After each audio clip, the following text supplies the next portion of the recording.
Hey there. I know I said I was going to stay away from issue-oriented videos for a while, but I saw something yesterday that I just had to mention. I was walking back to my office in Manhattan with my lunch, and I noticed this little blind boy on the street. He must have been about 4 or 5 years old, roughly the same age as my oldest son, Michael. And he was there with, I think, like a teacher or a helper, and she was behind him, and he was holding on to this little, red and black blind person cane. And I think what was happening was the lady was trying to teach him how to walk outside on the street with a cane. And, I mean, I didn't stare, I didn't take a really long look, it might have only been a second, but within that second, there's something about his body language that really broke my heart. He was kind of leaning backwards into the woman, like almost kind of holding on to her dress, and he was so tentatively, putting the cane forward. And he was like almost as if she was asking him, "You need to take a step forward." And he was afraid to take a step. And it just really got me upset to think about it. I mean, just put yourself in that little boy's shoes. Think about being a little innocent 4 or 5-year-old boy and not being able to see at all. And having to go out in the world and on a crowded Manhattan street with all the noise and all the people walking, and having to go out there and try to walk, and try to move forward on your own. And I felt it was terrible. And it's so terrible that people have to be born that way. And it's terrible that anyone has to go through that in life. And that's when I got thinking, someday I don't think anyone's going to have to go through that. Because I think we're really, really on the cusp of amazing things in genetic engineering. I mean, things so amazing that 100 years from now, we'll look back at today's medicine the way we think of using leeches today. I mean, it's going to seem like Stone Age. 100 years from now, people are going to think of today's medicine as being barbaric. I think blindness is basically, it's either genetic or there's a disease of your eyes that does damage. Well, in either way, genetic engineering can solve this. You can either solve the genetic, fix the genetic defect, or if someone had a disease and lost their eyes for some reason, someday I would think you'd be able to take some of their cells and use some kind of therapeutic cloning and grow eyes all by themselves, like, in a lab, and then just, put the eyes back in, perfect match, no chance of rejection to the person, and there you go, they can see. And you can do so much of this stuff. I mean, someone gets amputated, grow a new arm, put the new arm on. Even something as mundane as, why do we only have 2 sets of teeth, I mean, when we're little kids, when our permanent teeth start coming in, we can grow them then. Why can't you grow them as an adult if you lose them? I mean, there's obviously some genetic trigger or something there they could flip on, and all of a sudden you can start growing as many teeth as you need. So no one would ever have to have false teeth or implants or anything like that. Bald people could get their hair back, something as vain as that. I mean, that could be done too. So I really think, we're on the verge of something amazing. And that's why I guess it bothers me that some people are trying to stand in the way of that kind of progress. I think all throughout history, people have always been scared of change, scared of technology, scared of what's going to happen next. But in the end, progress is usually a good thing. I mean, I don't believe in cloning a person anyway. I think it's kind of, you don't want to be just like someone else anyway.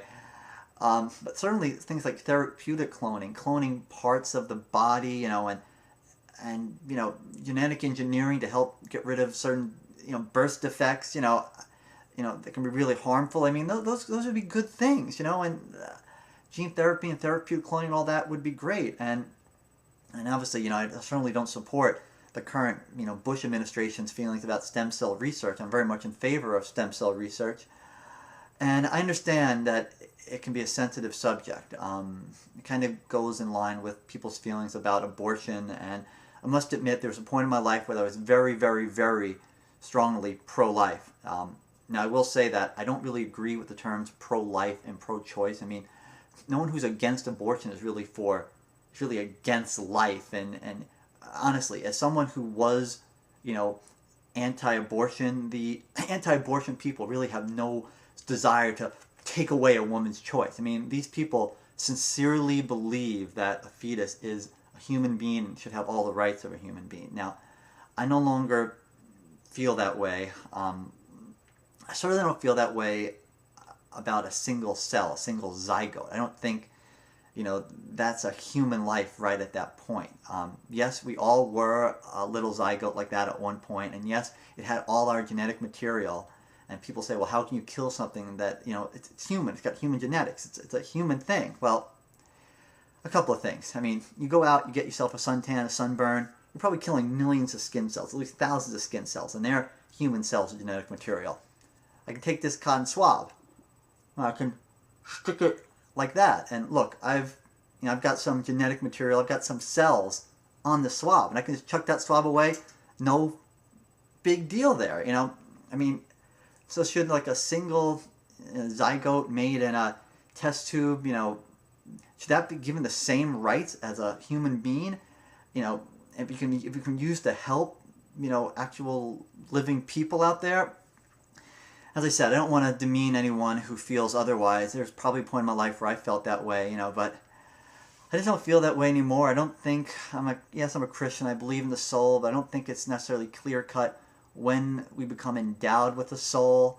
I don't want to go into too much of the details of that, but I don't think it's when we're a single cell. I mean, maybe somewhere along the line, certainly. I don't know when, and it's too complicated. I don't think anyone really knows that. I mean, it kind of goes to my feelings about abortion, and all I'll say about that is I certainly don't believe it would be right to abort a baby one day before its due date, and I certainly don't have any problem with aborting like a single-celled zygote the second after conception. Now, somewhere in that continuum in between, I believe it becomes a human life. I'm not going to go into the details of when I think it is. It's somewhere in there. I mean, I generally believe that it's still not a human being through the first trimester, and somewhere after that it becomes. And my feelings have changed about that throughout my life. But the point is, getting back to stem cell research, I can't believe that a single cell, I can't give that the rights of a human being. At least I don't feel that way, and I don't feel that should be public policy. And when we're supposed to be separating church and state, and the only reason you could support that view would be for religious reasons. I can't think of any practical non-religious reason to feel that a single cell should be given the rights of a human being. And if you can't make a non-religious argument, then it shouldn't be United States law, because I do believe strongly in the separation of church and state. So that's my little spiel about that. Any case, thanks for watching, and I'll see you next time. Oh, quick programming note to my regular subscribers. This might be my last video in a while because my iMovie 06 is basically dead. I meant to make this video this morning, and when I tried to bring up iMovie, all it did is give me that little spinning beach ball thing and just sat there and hung. I rebooted, I tried reinstalling, I tried this, I tried that, and still nothing but the little spinning beach ball thing. Finally later today, I figured out that it wasn't an eternal spinning beach ball. It would stop after about half an hour, and then you could use iMovie, but it happens every time you bring it up. So I guess in a way I could live with that. If I needed to, anytime I wanted to do a movie, I could start it up a half hour before I wanted to do it, but it certainly would keep me from doing any videos that were, spur of the moment, and, it would basically suck if we're trying to do kind of editing or anything. It would suck. So now I'm looking at all the other options, like, maybe I don't know what's wrong. Do I need to put a new operating system on, the most recent operating system?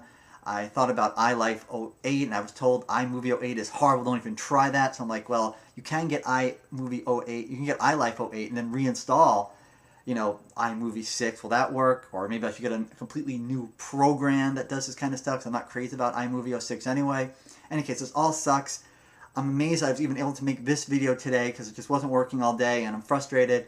And so it may be many weeks before I can make another video. I'll keep an update on my channel page, so you'll know when. I mean, I apologize that I'm not going to be able to make a lot of videos now, but in any case, if you're watching this and you're some kind of a Mac power user, you know a lot about Macs, please message me. Let me know. Give me any advice you can give me. Any good programs for doing video editing that are better than iMovie 06 anyway. Let me know, if give me some good advice and I use it, give you a major shout out the next time I get to make a video. I'm really desperate here, I'm a computer programmer. I'm good with computers, but I've only had a Mac for a year. I don't know a lot about Macs, so I'm having trouble with this. In any case, thanks for listening again, and I'll see you next time.